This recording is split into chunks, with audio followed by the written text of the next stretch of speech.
Shut up and sit down.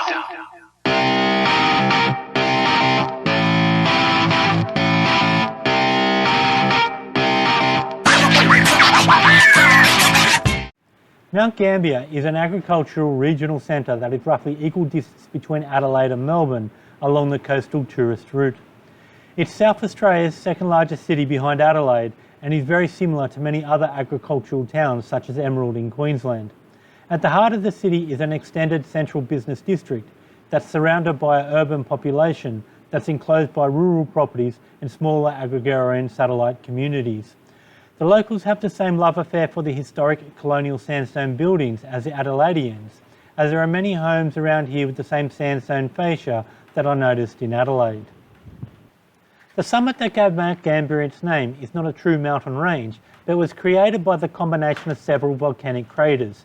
It stands out from the surrounding region, which is otherwise a very flat natural landscape that provides ample green grass and is well suited for meat production. Its height is only about 150 metres above the lowland, and while that's a little bigger than a molehill, it doesn't really qualify it as a mountain. Beneath the rolling green hills is a natural aquifer that provides the surrounding farmers with a water source for the central pivot irrigation that is very visible from the surrounding area. The smaller of the two well-formed craters is called War and is filled by a 70-metre deep lake that functions as a natural well by tapping into the aquifer. The lake turns a deep blue during the summer months and was given the name Blue Lake by the European settlers. At the heart of the main crater is Valley Lake, which has a golf course on its western shore and a caravan park on its southern crater apex. Further south is another group of volcanic craters called Mount Skank, whose elevation is about half that of Mount Gambier, and interestingly enough has managed to drain the rainwater that falls in its centre. On the South Australian southern coastline is Port MacDonald. Its main claim to fame comes from its rock lobster fishing fleet. It was once supported by the government as a bustling port, in a similar fashion to Albany on the other side of the Great Australian Bight. And like Albany, as the ships became larger, the smaller ports became redundant. Also lacking a safe deep water harbour and any natural tourist attractions such as a swimming or surfing beach. There's very little tourists these days making their way out to support the local businesses. The place is most like other seaside harbour towns along the South Australian coastline, very cold and boring, and is punished by the Arctic storms. Leaving Adelaide while it was still raining, the roads hadn't started to dry out until about an hour later. Getting to the first stop of the day at Strathalbyn, which is like many other SA country towns, very picturesque with many historic sandstone buildings and very manicured memorial gardens. I was very happy to find a local bakery where I was able to get a pie and coffee for breakfast. Heading out to the ferry crossing at Wellington, I passed through acre upon acre of grapevines at Belvedere. The amount of grapevines grown totally surpasses anything I'd seen in the Hunter Valley or the Margaret River, and only approaching the scale of the broadacre wheat and canola farms in Western Australia. When travelling through north of Australia, there are hundreds of kilometres between anything to stop and have a look at. Heading out of Adelaide, the distances between things have become noticeably closer. The ferry crossing at Wellington was only 50 odd kilometres away and approaching quickly. I had long heard many complaints about the health of the Murray River, and now the crossing was the first time I'd ever seen it in real life. Many of the stories about how the low water levels of the Great Lakes at the river mouth and how the lack of water flow was allowing the sand to build up.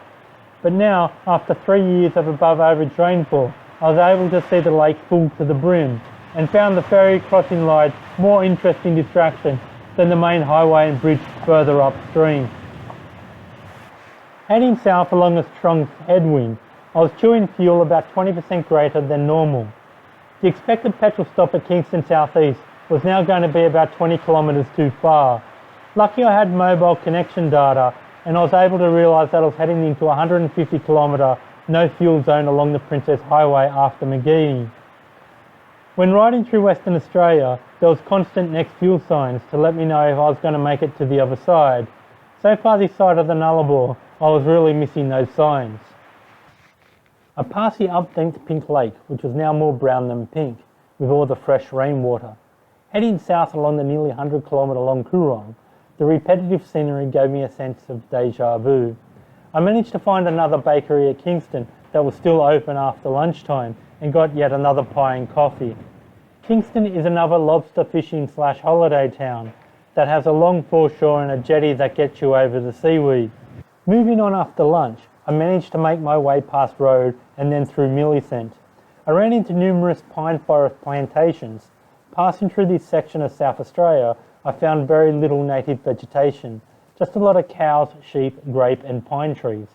The pine trees were strangely beautiful, and they had many emus wandering through them.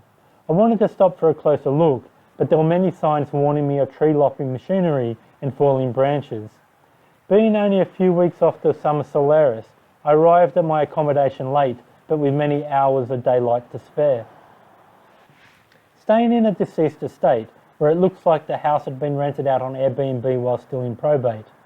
It still had old people smell when I arrived, and I had to open it up even with 14-degree temperatures and rain outside.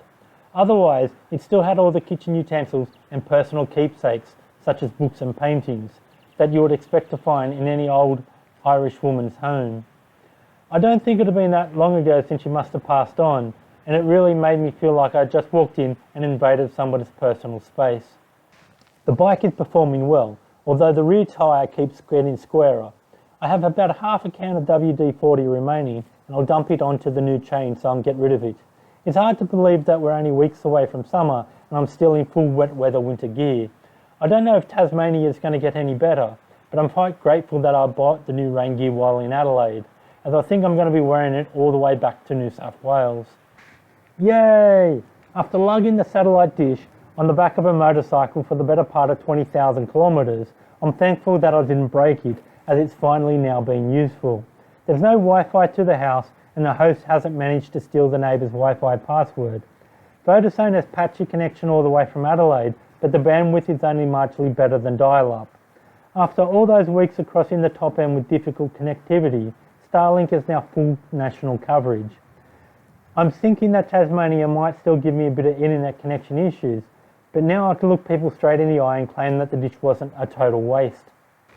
Mount Gambier is only 20 kilometres away from the Victorian border, and its main attraction is the Blue Lake and its golf courses. I'll leave South Australia somewhat disappointed, as there's not much here to discover. There's a total of 145 national and state parks.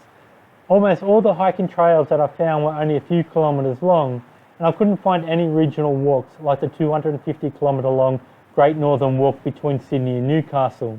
Honestly, South Australia is so boring that they really need to dredge a connection between Lake Torrens and the sea, if only for the purpose of creating the Dead Sea style tourist attraction. And fair enough, maybe I should have made more of an effort to get out to see Kangaroo Island, but on the map it looked like just more farmlands. And in hindsight, maybe I should have at least headed south coming out of Adelaide and checked out Victoria Harbour.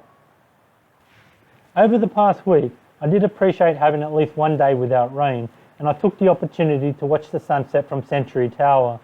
I really did miss the opportunity to capture the tower with a drone, and I look forward to getting this replacement on Monday. There's always too many things to see and too few hours to get it all done. Next stop is Geelong, where I'll have the pleasure of travelling along the Great Ocean Road. I might need to travel back to get some more footage once I get the new drone. I also have a week and a half there while I wait for my seat on the Spirit of Tasmania to cross Bass Strait. So thanks for following my adventures around Australia, and remember to go out there and do something to enjoy your day.